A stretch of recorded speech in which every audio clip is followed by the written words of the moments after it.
నుంచి కామేశ్వరరావు పూర్తి వివరాలు అందిస్తారు.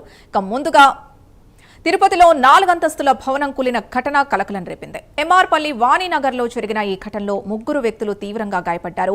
పక్క స్థలంలో నిర్మాణ పనుల కోసం గుంతలు తీయడంతో భవనం కూలినట్లు తెలుస్తోంది. శిథిలాల కింద ఎవరైనా చిక్కుకున్నారనే అనుమానంతో రెస్క్యూ టీం గాలింపు చేపట్టింది. ప్రస్తుతం శిథిలాల తొలగింపు కొనసాగుతోంది. తెల్లారి వచ్చినాడు మా మధ్య వచ్చినప్పటి నీళ్ళు వేసేదానికి వచ్చినాడు. అప్పుడుకే జేసీబీ పెట్టి పిల్లర్తో లోడేసినారు. మా పిల్లరు ఎంత దాకుండాదో ఆ పిల్లర్ కన్నా కూడా ఇంకా కిందికి లోడేసినాడు అతను. మాకు కనీసం ఇన్ఫర్మేషన్ కూడా ఇవ్వలేదు. కనీసం ఒక 5 అడుగులు వదిలి కూడా జేసీబీతో లోడలేదు. ఏమి చేయకుండా చేసేసినాడు. వచ్చి చూసే కొద్దికి బిల్డింగు ఒక పక్క క్రాక్ ఇచ్చేస్తుండది.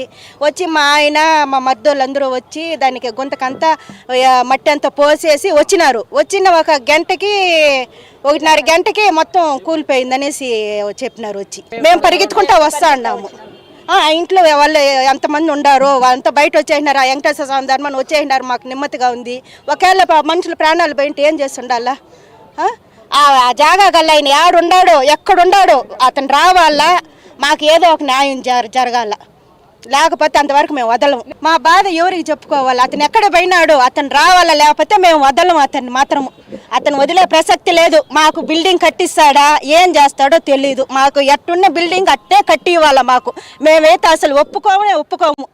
ఈరోజు 26వ తారీఖు మధ్యాహ్నం 1:10 ఆ ప్రాంతంలో సడన్గా ఇక్కడ మనకి సుబ్బయ్య కాలనీ ఆర్సీ రోడ్లో సుబ్బయ్య కాలనీ దగ్గర ఒక 3 స్టోరీ బిల్డింగ్ సడన్గా కొలాప్స్ అవ్వడం జరిగింది.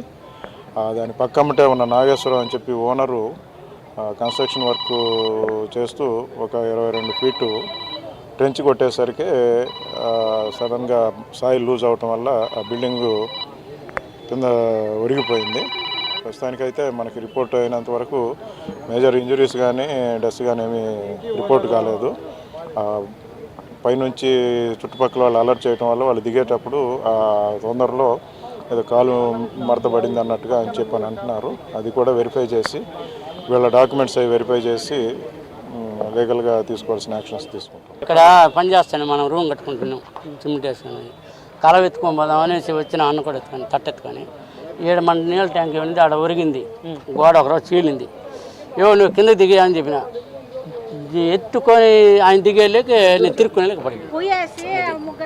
ముగ్గురు నడిచిన పైన ఉన్నాడు. ఆ వారు టీ అంటాడు ఒక ఆయన ఉన్నాడు. ఆయన కూడా ఆడ బాగా అయితే అప్పుడు లాగిత్తపోయి ఆయన బయట లాక్కుని ఆయన బయట వచ్చేలేక వీళ్ళు అప్పటికి పడిపోయింది. తిరిగి ఆయన లాక్కొని బయట వచ్చేలా ముగ్గురు ఆయన పడిపోయింది. అప్పుడు వాళ్ళకి గడియం కాల. ఆ ముగ్గురు పైన ఉన్నారు చూడు లేడీస్, వాళ్ళకి గడియం కాల. వాళ్ళు లాగేసి ఏం ఇబ్బంది, ఏం దెబ్బలేం ఇబ్బంది ఊరికేం కాదు. వాళ్ళు తెల్లారే తీసినా తెల్లారి మొత్తం పిలప చేసినారు. ఇంకే ఊరికేం కాల. తెల్లారే పడి ఉంటే తెల్లారే పడి ఉండాలి. అది ఇప్పుడు పడింది.